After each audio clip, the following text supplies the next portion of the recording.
In case anyone doesn't know anyone who's here today, from my far right, Dr. Malatras, who's not really a doctor, Dr. Zucker, who is really a doctor. To my left, Melissa DeRosa, Secretary to the Governor. To her left, Robert Mejica, Budget Director. Let's give you some facts today. My man, Sergeant Joe Friday, just the facts, ma'am. My daughters say nobody understands who Joe Friday is. That's their mistake. Dragnet was an underappreciated cinematic treasure, in my opinion. Joe Friday, just the facts, just the facts. Here are just the facts. Hospitalization rate is down from 18,000 to 17,000 mark. That is good news. Total hospitalizations down. We talk about the flattening of the curve, the apex. How long is it flat? When does it start to curve? We don't know, but this is a good sign today. If you look at the net change in hospitalizations, it's down more significantly than it has been, so that's positive news. 3-day average, which again is more accurate than the day-to-day counts. I'm a little skeptical about the day-to-day counts. This is all a new reporting system, but the 3-day average is more reliable. ICU admissions number is also down significantly for the first time, so that's good news. Intubations is down, and that's really good news because the intubations ultimately lead to the worst news. 80% roughly of people who get intubated never come off the ventilator. The number of new people who are diagnosed with COVID, about 2,000 still yesterday. So when you see the reduction in rates, remember what we're talking about. We're talking about a reduction in increases. You still have 2,000 people every day about who are walking into a hospital for the first time or who are being diagnosed with COVID for the first time. And 2,000 is still a lot of people. But the good news is it means we can control the virus, right? We can control the spread. And we did not know for sure that we could do that. We speculated that we could do it, but we didn't know. So now we know that we can control this disease. The bad news is 2,000 people walked into a hospital yesterday for the first time with the disease, and the worst news is 600 people died yesterday from the disease. That is still continuing at a really tragic rate. Of those deaths, 577 in hospitals, 29 in nursing homes. We've been watching the nursing homes because nursing homes in many ways are ground zero for this situation. Last night, the number in nursing homes was relatively low. Everyone asks the same two questions. When is it over? And how do we get there? How do we start to make our way from here to there? When is it over? As I've said, when is it finally over? It's over when you have a vaccine, and that's 12 months to 18 months. We've said to the FDA, any way we can be helpful in the testing of that vaccine, how do we accelerate that? How do we expedite it? New York is ready, willing, and able to do that with the FDA. Maybe there's a medical treatment between now and the vaccine. That would be great. But those are unknowns, and it's out of our bailiwick. We are working with a lot of companies that are working on treatments.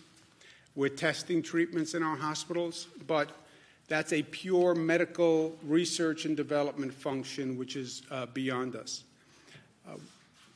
At the same time, how do we unpause New York? New York is now on pause. How do we unpause it? First, do no harm. Don't let that infection rate go up to the best of your ability. Don't lose the progress that you have made. Second, now go back that we have some stability and we can actually work with the healthcare system, which we had on overdrive for many, many weeks. And we had increased the capacity, as you remember. Every hospital had to increase capacity 50%. I mean, just think about that. 50% more beds, staffing those beds during this horrific period.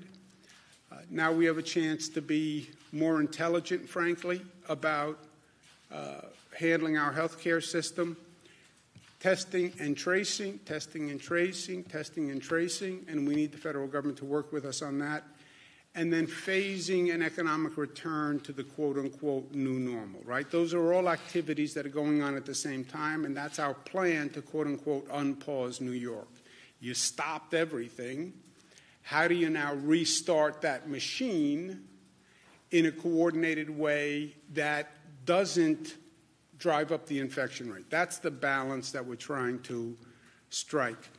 On unpausing and having businesses open, that is a nuanced question. There's no light switch. It's not all businesses go back tomorrow. It's what businesses, what do they do, what risks do they pose, and what changes can they make in their business to make them more safe. You know, this is not just government deciding. It's government deciding with private businesses who now have to take a look at this new normal, this new reality, and tell us how they think they can adjust to it. One of our questions in evaluations is, how essential is that business service, right? You have to start somewhere. Right now we have the economy working with what are quote-unquote essential workers. That's why the grocery store is open. That's why public transit is running. All right, so we want to start to bring the economy back, move up one tranche on how you define essential. What's the next level of essential businesses? Are there certain businesses that are inherently safer or can be safer? And then let's talk about how we reopen them and where we reopen them. And these are all questions that we have to work through on a case-by-case basis. But there is a matrix. And the matrix is how important is the business to society, how essential a service, and how risky is that business from a rate of infection. And obviously, the more essential a business, the lower the risk, the more they are a priority. And then how do you do it? You do it in phases of priority, and then you phase it up the way we phased it down, which is by percentages. And this is going to be an ongoing process over the coming weeks that we're working through with the other states. But the what, the how, the when, looking at how important that business is and what the risk that business poses, and then do it in coordination with our other states, because this is really a regional issue, and it should be addressed on that basis. Coordinating with the other states doesn't mean we'll always be in lockstep, but we'll talk through everything first, and hopefully we're not doing something that's contradictory to another state at a minimum. And so far, so good on that exercise. And then analysis is ongoing. But it's not going to be all about what government does, The private sector now has to think about what they do and how they do it and how they can do it differently in this new normal. Reimagine your workplace. And we learned a lot through this situation. People work from home. Well, how many people can continue to work from home and the business still work? How do you socially distance in the workplace? Can you socially distance in your workplace? What are your new normal procedures and practices? How do you think you're going to get workers back and forth? And what precautions would you take? In the workplace, how would people work, and where would they sit, or where would they stand? And how do you do it without conference meetings? And how do you do it without gatherings? How are you going to interact with the public in a way that keeps the public safe, right? We're talking about businesses that pose a lower risk, tell us how you intend to organize and conduct your business. And can you do it in a way that poses a lower risk? And what would you do with your workforce to make sure if an infection happens that we can jump on it quickly? And then as we're going through all this planning, this is going to be a moment of transformation for society. And we paid a very high price for it.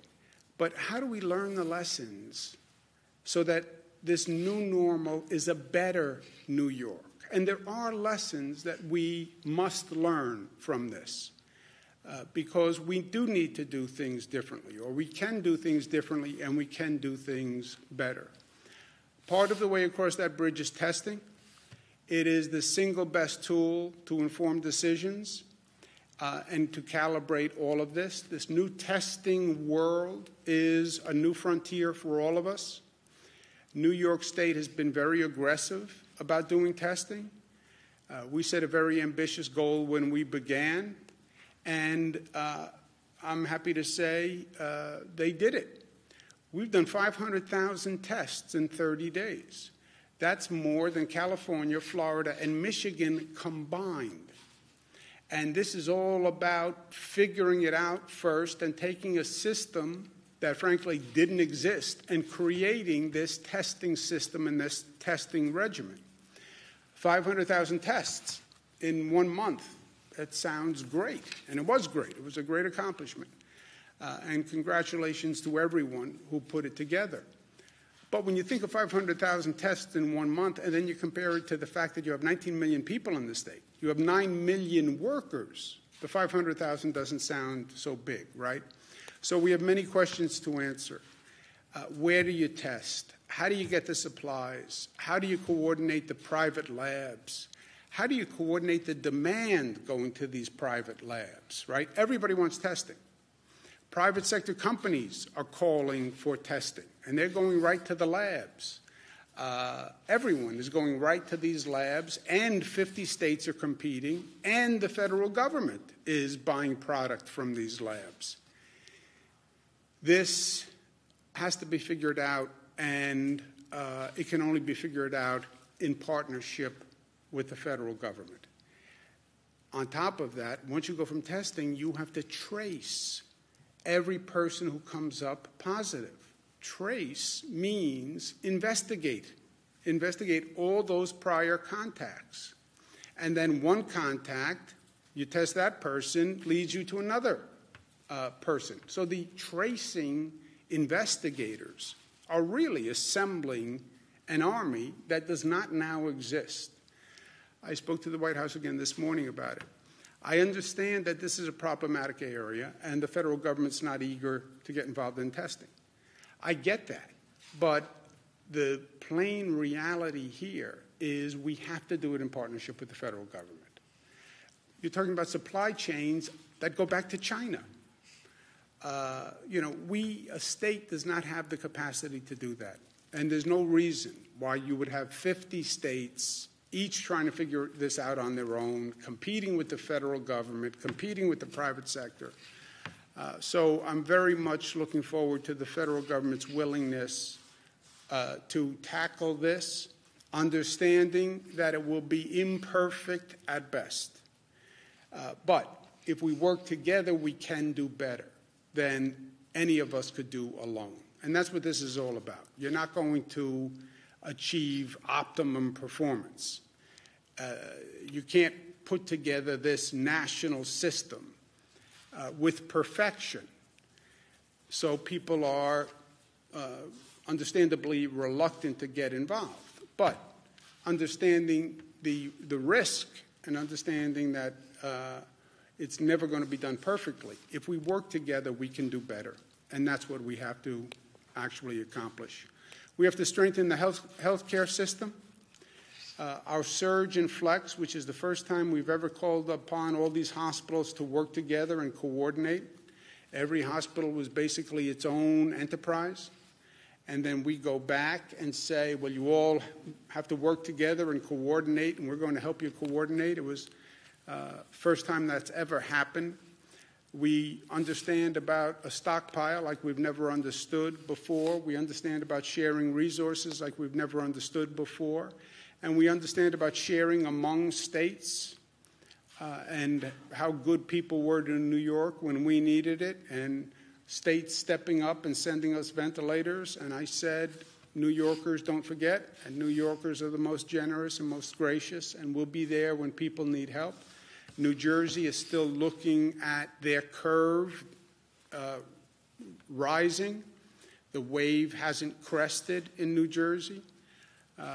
They're our neighbors. Anything we can do to help. I've told Governor Murphy all he has to do is ask. We're here. And we're going to send 100 ventilators to New Jersey. But the key to all of this, the calibration, is the infection rate. And this gets a little technical, but I need people to really understand this. Why don't you open tomorrow? Because we're afraid the infection rate will go up. And everything we've been doing is to slow the infection rate. Well, how do you track the infection rate? We don't. We don't track infection rates. We see hospitalization rates, which are different. A hospitalization rate is a person who got infected and became seriously ill, so they had to go to the hospital. But we don't know how many people have been infected or are getting infected. We only know at this point how many people walk into a hospital, okay?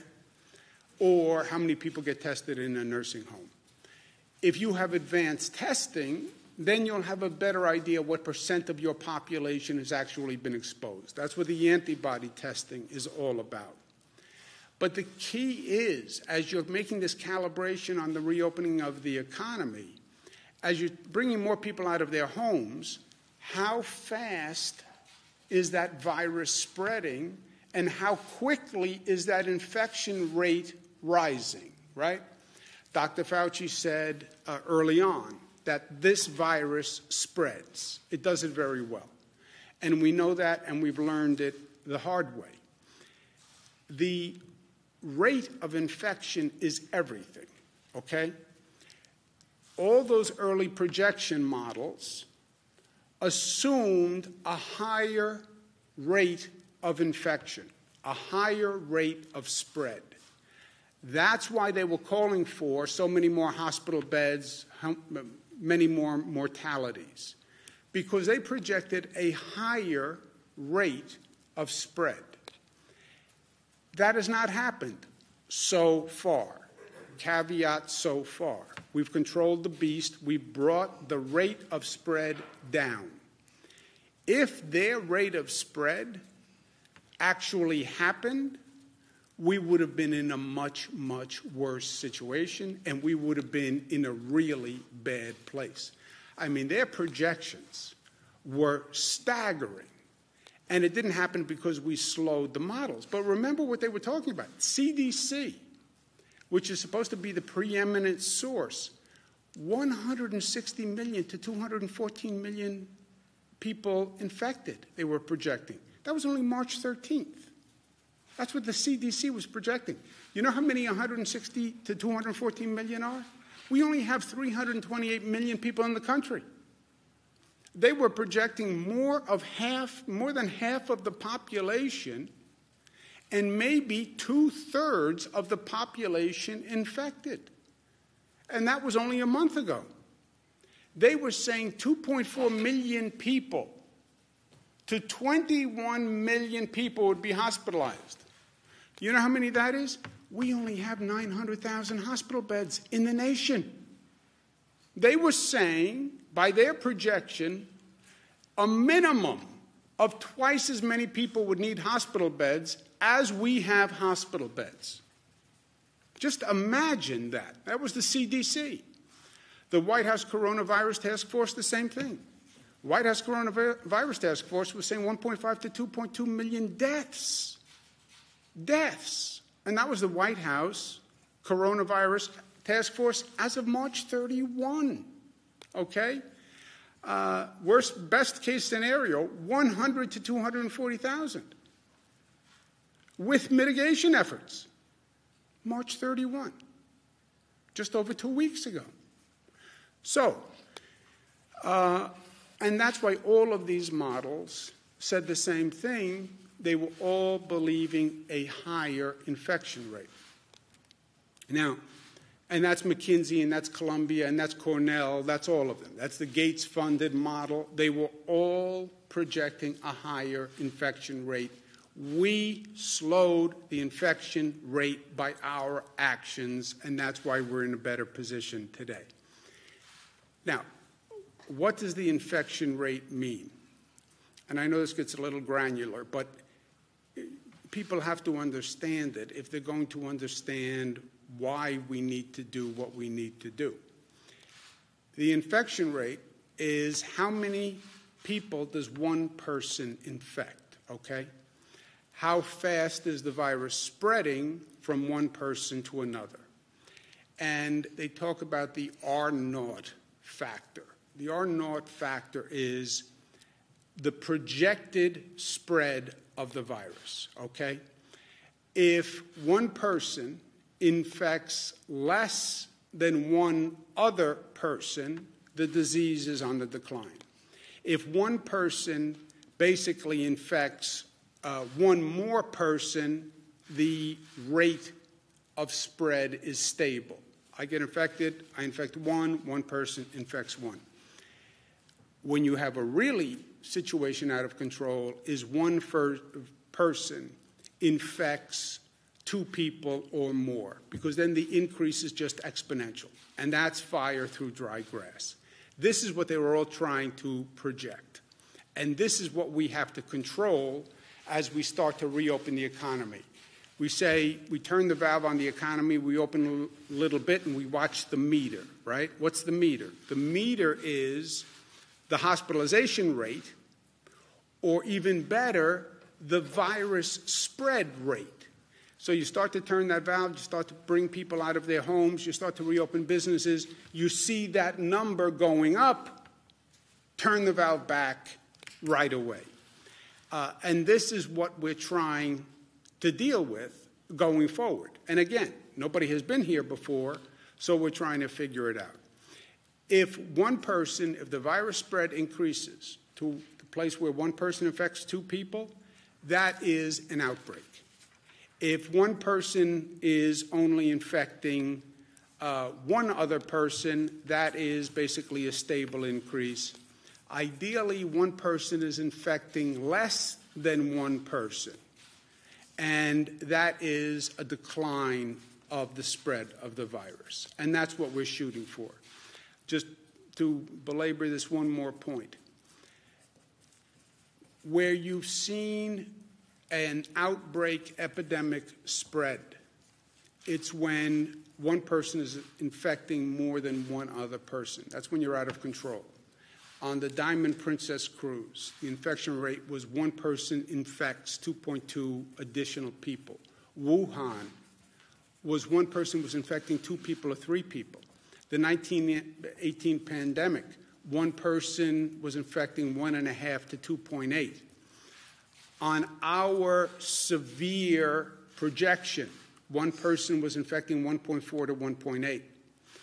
On the moderate projection, one person was infecting 1.2 to 1.4, okay? What we've done, because of our mitigation efforts, social distancing, stay home, lock the door, we've brought it to less than 1. Our infection spread rate is 0.9, okay?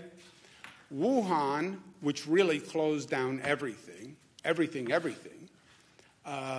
and locked it up, Wuhan brought the infection rate down to 0.3, okay? So that's the range we're talking about. But when you think about that, we're now 0.9, we only have a margin of error of 0.9 to 1.2.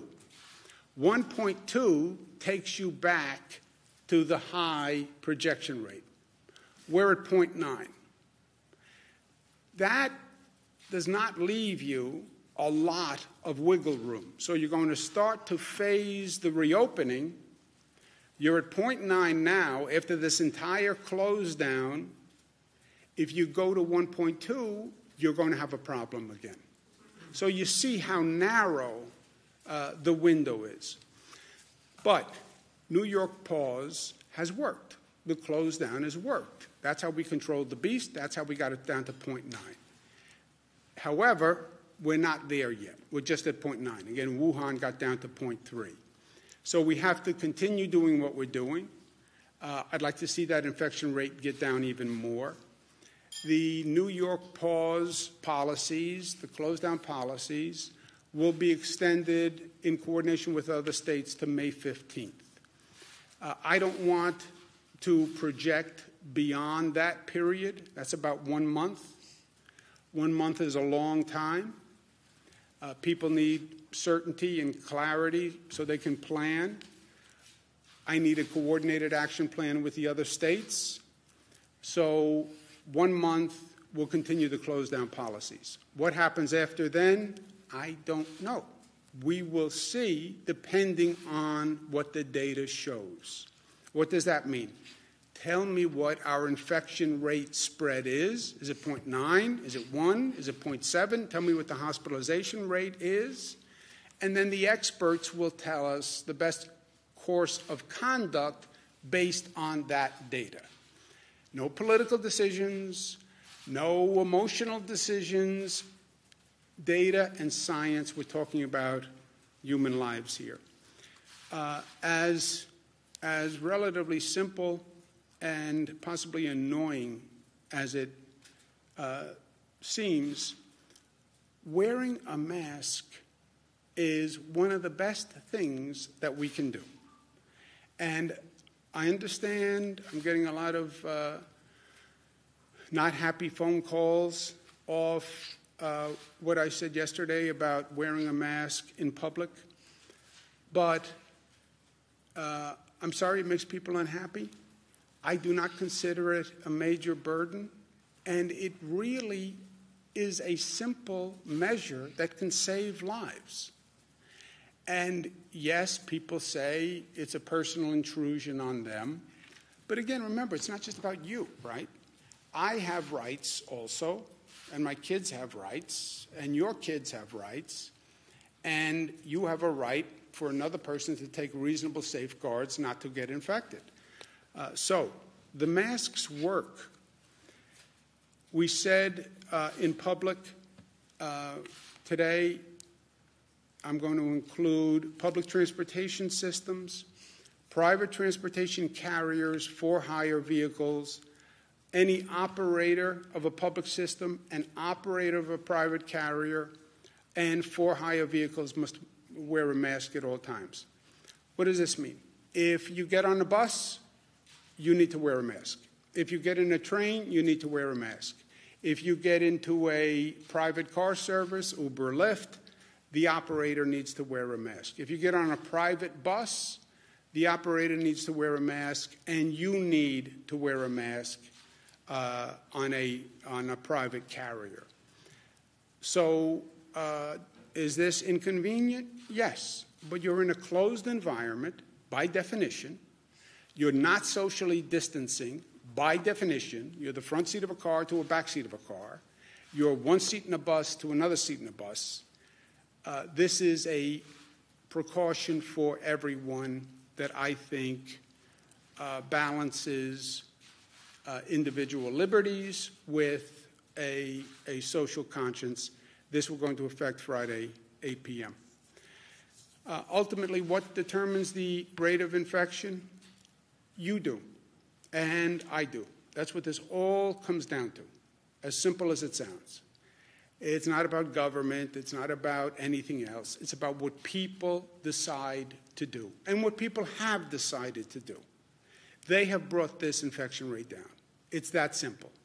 Nurses, doctors did a phenomenal job. First responders did a phenomenal job. Essential workers did a phenomenal job. But that rate came down because people changed their behavior. That's what happened. It is about the behavior of our people. It's that simple. It's our behavior. It's our level of discipline. It's how we educate our children. It's how considerate we are of others. What we're willing to do to safeguard others' health in our community. That's what makes all the difference on what we're doing. And it is the simple things. It's wearing a mask. It's washing your hands. It's the hand sanitizer. It's the social distance. It's making sure your children understand what to do, what not to do. It's all of these simple procedures that seem almost insignificant, but on a collective basis make all the difference in the world. And it is making smart choices. I want to get out of the house. I'm going crazy. I need to do this. I need to do this. I know, but be smart. Be smart. And engage what you're doing relative to everyone else and relative to the overall goal. But I will tell you, and I don't know that people truly appreciated this. I don't know that I did. Of all the unique aspects that we have learned going through this, the most positive and the most surprising to me has been how people have responded. The policies that I have communicated are not worth the paper they are printed on. I could stand up here as governor and say, we must do this, we must do this, we must do this. These are some of the most life-changing policies government has ever issued. Think about it. This is not government saying, here's your tax rate, here's age of voting. This is government saying, stay in your house, don't touch another person, wear a mask. Government, I don't even have the ability to enforce these measures on any scale if people said, I'm not willing to do it. These policies, which are difficult, which are life-changing, they are being implemented by people because people are choosing to do the right thing. It is that simple. And what this is all about, today, the masks on transportation. I trust in New Yorkers. You know, I believe if the facts are presented to the people in this state, New Yorkers will do the right thing. What is the right thing? There's always a right thing. It is the appropriate path that is socially and morally correct. And New Yorkers have a very strong right thing quotient. They know what the right thing is when they hear it. And all I'm trying to do is give them the facts and the information to explain why I'm suggesting these actions. They decide whether or not to follow them. I can't put a mask on 17 million people. 17 million people will decide whether or not they'll do it. But they have done it because they have the facts, they have the information, they understand the risks, they understand the rewards, they understand the consequences, and what they have done has worked. And it's brought this state forward, and it'll bring this nation forward. And that's New Yorkers at their best. And that's because we are New York tough, and because New York tough is more complex than the word suggests. It's smart, it's united, it's disciplined, and it's loving. And New Yorkers have proven that time and time again, every day for 46 days. Questions? Governor, let me answer. 10 nursing home residents have died of COVID-19. Can we do this today? Let's try something new. Let's not all talk over everyone. I'll make sure we answer. I'll get to you to answer the question. And let's just start. You know what? Go to Jesse. Or let's go to you first. Okay. In Hornell, New York, at least 10 nursing home residents have died of COVID-19. Philmont, there have been at least 23 cases and 6 deaths at one nursing home. The state helped mass test 15 residents at a New Windsor assisted living facility. How many and which nursing homes have reported clusters, outbreaks, or requested mass testing from the state, and where are they? And is the state advising nursing homes facing outbreaks to open COVID-only units or transfer patients elsewhere? Would you see at least in a couple I will cases? get you. I don't know. We have hundreds and hundreds of nursing homes in this state, so I don't know what has happened in every nursing home in the state. I don't have firsthand knowledge of what happened with the nursing homes in Hornell, New York, but we will get you today a list of information by nursing home to the best we have, and as we get that updated, we'll get it to you. Jesse? Governor, on the economic toll of this, Mayor de Blasio is talking about a $7.4 billion hit in terms of tax revenue. Have you discussed help for the city of New York vis-a-vis that, as well as the 1.2 million people who are now applying for unemployment in the state? Yeah, Jesse. It's simple. Yes, we've had multiple conversations. It's not just New York City. It's Nassau County, Suffolk County, Westchester County. It's every county in the state. It's every local government in the state. And the short answer is we cannot do it. I have a $10 to $15 billion hole. So I'm not in any position to help any of them. That's why I've said this is where the federal government has to step in. And it defies understanding that the federal government is going to say, we passed major pieces of legislation, pat us on the back, to protect the economy and move the economy forward, but you don't fund state and local governments? And when you don't fund the state and local government, it means the state and local government has to turn around and cut everybody that relies on them. It's not smart. It's not right. It's counterproductive. I understand you don't get the same political credit when you fund New York State or New York City or Nassau County or Suffolk County because it doesn't represent any voters, any people. It's just a governmental entity. I get that. And I get that politically they like to pass legislation where they can call up someone when they get home and say, hey, Jesse, I got a check for you. I understand that. But at one point, you have to put the politics aside and say, we have to do something that's actually makes a difference. And can you even pretend that you're addressing this crisis when you're starving state and local governments? And that's not a Democrat to Republicans. National Governors Association, headed by a chairman who's Republican, Governor Hogan, great guy, great governor. Myself as vice chairman, we sent a letter saying that to the administration. And by the way, I say it to my Democratic congressional members. I said to Senator Schumer, I said to Senator Gillibrand, you pass a piece of legislation that starves state and local governments, you're not helping the country. You're just not. Well, we have to get to yes. It doesn't matter to get to yes if the bill doesn't do what the purpose is. Bernadette? Just to follow on Marina's question real quickly, why has it taken so long to get specific information about specific nursing homes? That would seem to be in the public interest for people to know where people are dying. We're putting it together. You have to appreciate the practical reality here. That's why I say watch this whole reporting system. You have hospitals that are dealing with hell every day. And you're basically saying, make sure your report isn't late, which is what the Department of Health says. Nursing homes that are dealing with hellacious situations, or make sure your report is on time. Yeah, and look, I've been on the phone with these types of facilities, and they say, I understand, make sure my report is on time. I have 7 people critically ill. I'm short-staffed. I don't have enough PPE, and you're giving me a hard time about reports. So in the balance of things, I understand the degree of difficulty. And how many nursing homes are there? 613. 613 nursing homes, right? So you're not talking about one phone call.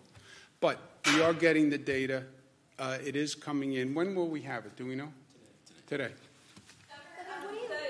You mentioned that there's, obviously the flattening of the hospitalizations, but we had yesterday the highest, or the day before, the highest number of positive cases since testing started. Are you concerned about seeing that number tick up, and why might that be while the hospitalization? The testing is not indicative of anything, in my opinion. It is not a random sample. It is a function of how many tests you are doing. What's been happening is our testing capacity is going up. As our testing capacity goes up, the more tests you do, the more positives you find. Remember, the testing is not random. It's people who believe they are positive because of the circumstances. They were exposed to a positive person, etc. So you're getting people who you think are positive to test, and then the more tests you take, the more positives you're going to find. The hospitalization rate of any of these rates, the most indicative is the hospitalization rate. Because what it's telling you is these are people who are infected and were seriously ill. That's what the hospitalization rate tells you. It's the only real data you now have. It doesn't tell you the rate of infection spread and whether it's increasing or decreasing.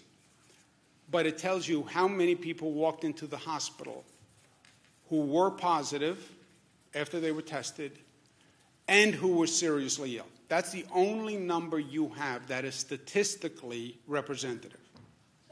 President Trump accused New York City of padding the death count, padding the numbers, because they changed the way that they're reporting. So now they're saying they added something like 3,800 new deaths based on in-home deaths. What do you say to that? Do you think that the president is correct in saying that? And also, when is the state going to start having that separate category? Yeah, Melissa knows this better than I do. Look, I think what you're seeing is, well, first, I don't know what the president said specifically, what his words were. And why would New York City want to inflate a death toll? I mean, that doesn't make a lot of sense.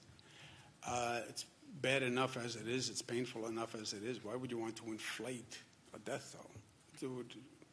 Look, I don't know, but it sounds even more bizarre than usual that anyone would want to do that. I think what's happening is they're changing. CDC put out different guidelines about what numbers you must report. We've always said all we really know are deaths in a hospital or deaths in a nursing home. Could people be dying at home because of the coronavirus and we're not counting them? Yes. Was this a rough estimate? Yes. So now we're trying to refine the estimate, other categories, other possibilities. I think that's what it is more than anything. It's more of a reporting process. But Melissa, do you know anything more? No, it's exactly what the governor said. So the CDC put out guidance on reporting. So actually, it's the president's own CDC that put out this guidance. And the city was very clear. They actually did not tack on that number to the total death count. They created a new category that's called probable deaths. This gets murky, right, because a lot of people are dying of various things, and if it's shortness of breath or you had a fever, there's a lot of assumptions that could be going on behind the positive. Everybody knows in this room, Assemblyman Brodsky, the assumption was that he had died from COVID. A few days later, they discovered it actually wasn't COVID. So the number is not precise, and the city actually did not put that number into the death count number. It's a separate category. I actually believe the press misreported this in some instances and conflated the two. And so that's what it was. But they did not pad the numbers, and this was a CDC-directed category that the city started reporting that the state is actually also working to report. Excuse me a second. Did you want to add something, Doctor? It's exactly what you had mentioned. It's the presumed, as Melissa said, they're presumed deaths, that somebody died from something which may have been a different respiratory illness, and they said, well, maybe it's coronavirus. Right, because the Post reported last week that EMS and law enforcement were going to homes and getting that raw data and saying, hey, this could potentially be a much larger number. So is that the kind of misreporting? No. So, but I'm saying when I say conflating, I'm saying there's probable deaths, and then there's the people who we know to have confirmed died of COVID. They tested positive, or after they died, there was an autopsy done, they tested them, and they confirmed after they died that they had COVID. So probable is a category that it's somebody who died, and based on the symptoms or based on how they died, they believe that it could probably have been COVID. So that's that category. The underreporting of the deaths in the home is another added complication into all of this. But to answer your first question, the city did not pad the numbers. They created a separate category to address the probable deaths, which was a directive of the CDC. Yeah, I think what happened, I think that refreshes my recollection. I don't think the city put the numbers together. I think the Times wrote a story that put the numbers together and then said they had a much higher number. I get it's a great headline, but it's not totally accurate. Karen? Reports out of hospitals that some of the COVID patients, or a significant number, are having kidney failure, and that now that there's a shortage of the dialysis machines. I guess maybe that's more of a question for Dr. Zucker of how, is that Shortage of dialysis machines? We have heard that we are looking into this about those who need renal dialysis and to make sure the machines are available for individuals. And regarding having kidney failure as a result of having a coronavirus, often when people get that ill and end up in the intensive care unit with multi-organ system failure, multiple problems, the kidneys are one of the organs which take the hardest hit initially. Is there a shortage right now? We have heard about an individual report, but there aren't shortages that are across the board. Now, every once in a while we've heard that they need a dialysis machine, and we worked on that to get them in. If they have a shortage, Karen, they call us. We have these daily inventory equipment sharing. That's a surge flex. So if any hospital has a shortage of anything on a daily basis, they let us know. And then we find that, and we've been able to find that equipment for them or that PPE, so nobody's had an actual shortfall. But if somebody had a problem that they couldn't do dialysis because they didn't have machines, they would have more than likely let the state know. Go ahead. I have a few follow-up questions on masks. Does the mandate apply to kids? 2 years and older. 2 years and older. Depends how you define kid. Which is what the CDC recommends. Okay. Yesterday, when referring to the mask mandate, you said it's not that inconvenient. You said, what's the big deal? For many people, we've learned it is a big deal to wear a mask. They feel that this is a symbol of government control. A lot of people feel that this is a symbol people are falling prey to fear. And we've seen doctors on the news for weeks now saying that regular masks, regular medical masks, and the cloth masks do little to protect you from coronavirus. Do you feel like you're underplaying the impacts of your mandate? No, I said, I don't know how I can be underplaying. I said that I know there's a lot of opposition to this. I've had many people say they don't like it. So, no, I'm fully aware of the opposition to wearing a mask. It's a face covering, right? Just so we're all saying the same thing. It's a mask or a cloth covering of the nose and mouth. It doesn't have to be a mask. It could also be a cloth covering. But no, I understand that people do not like it. And people understand, some people do not like it. And some people think it is an imposition. And it is a government overreach. I understand that. By the way, some people think the close down order was a government overreach. Some people think that this is all a fabrication and a political conspiracy. To them, I say, if you don't think 600 people died yesterday, and if you don't think that's a problem, I disagree with you. If you doubt that 600 people died, I'll bring you to see the 600 people. So is it a fabrication? No, 600 people died yesterday, okay? And that's a reality we deal with every day. We want to see fewer people die. I'm asking New Yorkers to wear a mask, not just to protect yourself, but to protect other people from you. If you have the virus, you can infect other people. And you have a liability, a responsibility not to infect me because you're sick. And that's what a mask would help. I understand the opposition. My phone's ringing off the hook with the opposition. I also understand what 600 deaths mean. I understand the toll on the healthcare system. I understand the nurses and the doctors who are stretched to their limits. I understand the police officers who go out there every day and who are afraid. And asking New Yorkers to wear a mask at this time, I think, is more than reasonable. I understand that people disagree.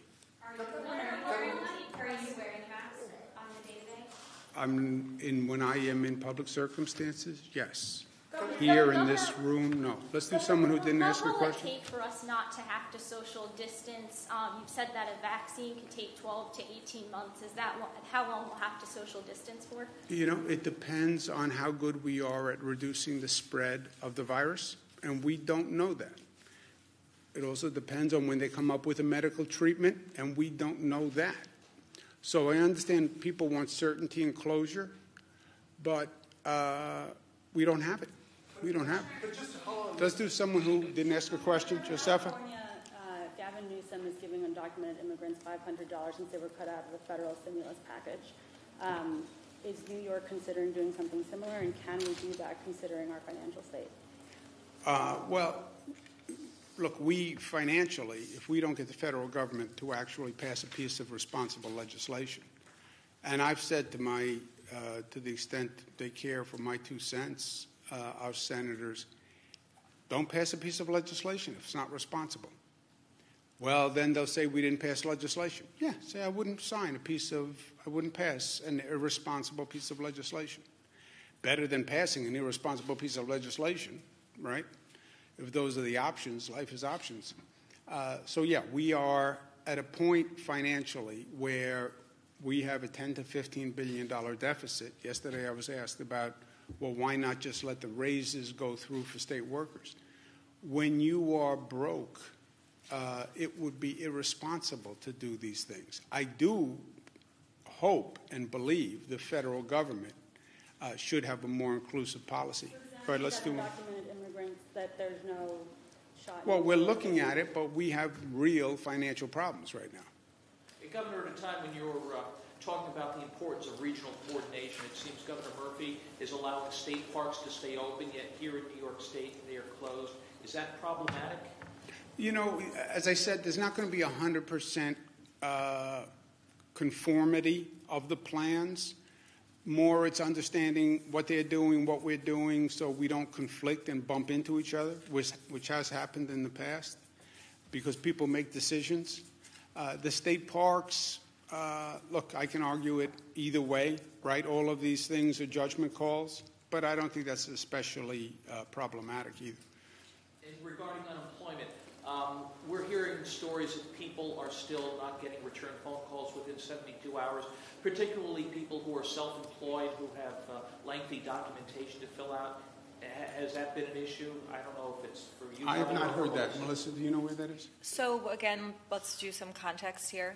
As Jesse noted, and the Labor Department is going to be putting out the figures later today, another 400,000 people filed claims on insurance in the last week, the week ending this past Friday, which brings us up to 1.2 million claims in the last 5 weeks.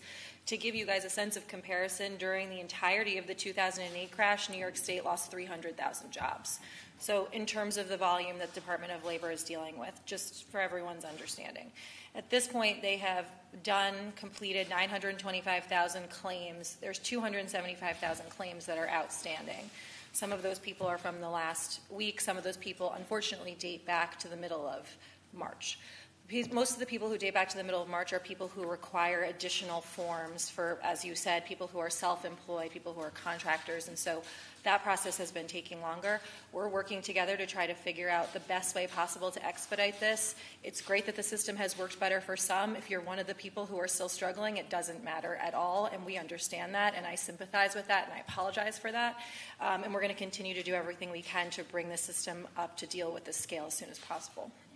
Let's do one more. Somebody go. What about low-income people or homeless people who maybe might not be able to purchase a mask? Is there going to be a way for them to maybe pick up one or something? Yes, we're working on that, and we're working with local governments in making sure people who can't pay for a mask can have one.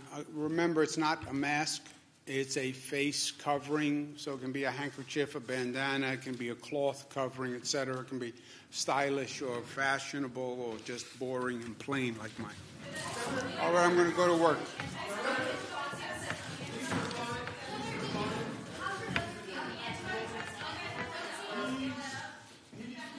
better. Thank you for asking.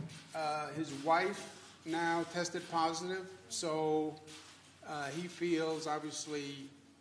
We're not sure how Christina, is my brother's wife, how she got the virus, but assuming he gave it to her because she was helping take care of him, he feels bad about that on a personal level, and on a practical level, he's sick in the basement.